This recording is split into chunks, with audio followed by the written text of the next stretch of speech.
अस्सलाम वालेकुम। अच्छा जी, एक मद लगी है तो यदी तुहानू सब नू पता होना कि गोडी होंदी है। तो हुण कई आले तो बंदे रहे कोनी तो मशीनरी आ गई है। उस हिसाब नाल साढ़े कोल भी मशीन है एक गोडी वाली, तो वह तुहाडे नाल शेयर करने हैं। यह गोडी वाली मशीन है।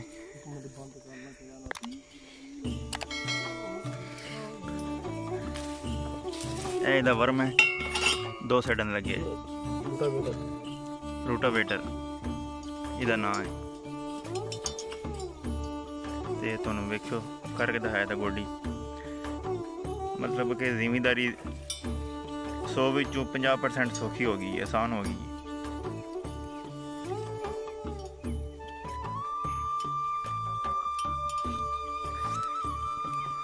पिछे जनरेटर लगी है, ये टैंकी छोटी जी आयल पैंदा, ये पेट्रोल हथी तुम मुंडे चाड़ के ये मतलब अगे तुम कोई मशीन ला के ना मुख्तलिफ काम लै सकते हो। उस तुम कणक वड़ सकते हो, पट्ठे वड़ सकते हो, तो मुख्तलिफ मशीना अगे ला के वो तुम काम एक मशीन को लै सकते हो।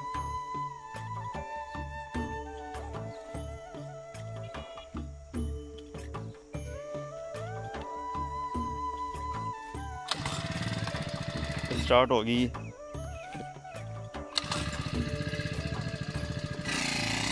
स्टार्ट हो गई है।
देख लो कि किड्डी वधिया गोडी होण लगी है।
ये बहुत ही ज़्यादा काम आसान हो गया ज़मींदारों वास्ते। जी अस्सलाम वालेकुम। एक बार दोबारा मैं तुहानू सलाम कर खड़े ते अज बड़े दिनों बाद मैं तुहाडे सामने आया। तो जैसा कि तुहानू पता लग गया कि यह गोडी असीं कीती है। ये मशीन जिहड़ी है जेंटरी जिन्होंने कहते हैं, जिहड़ी असीं मुंढे ते पाई है, ये लभदी तकरीबन 11,000 दी। असीं आंदी तकरीबन अज तू 1.5 साल पहला, 1.5-2 साल पहला। हुण शायद होर सस्ती होई जावे, 10,000 दी कह लो। तो ये 10,000 दी कह लो लभदी है। तो जिहड़ा अगे रोटावेटर लग्या ना, जिहड़ा गोडी करदा है, ये लभदा 6 ਤੋਂ 7,000 दा। तो मतलब एडा सस्ता सिस्टम बना के तो एडी कमाद ने गोडी करने तो मैं कहना बहुत आसान है। एक जिमींदार वास्ते ना बड़ी एक टाइम कट जाता है। तो मतलब जोड़ा कि अजकल ज़्यादा टाइम कढ़ना बड़ा औखा है, मतलब टाइम कढ़ना बड़ा औखा है। एक टाइम की बचत हो जाती है तो दूजा थोड़ी मेहनत घट आती, क्योंकि जो होंगे ना कई नाल वो तुसी थले इंज हो के ना अपनी गर्दन झुका के वो करनी है। वो वास्ते मतलब जोड़े अज के नौजवान ने उन्होंने कमरें दर्द हो जाता है। तो ये बहुत बेहतरीन है। इस जिमी इस खेत में मैं कोई वीडियो शेयर किया कि असीं इत्थों कणक वड्डदे पे इस मशीन नाल। मतलब कि जिकन तुसीं ट्रैक्टर लैंदे हो ना, उहदे नाल तुसीं हल्ला भी लैंदे हो, पट भी लैंदे हो, तो मशीन भी लैंदे हो कणक वाली गाहण वाली। तो उस तो बाद तुसीं बहुत सारे औजार जिकन कहंदे हो लै लैंदे हो।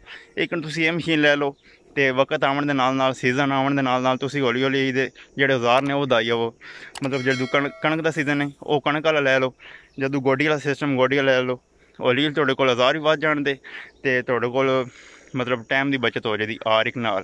तुहाडे कोल औजार भी टोटल मौजूद हो जाणदे, मतलब तुहाडे कोल औजार टोटल आ जाणदे, कणक वाला भी आ जाएगा तो गोडी वाला भी आ जाएगा, तो मशीन तुहाडी अपनी हो जाएगी।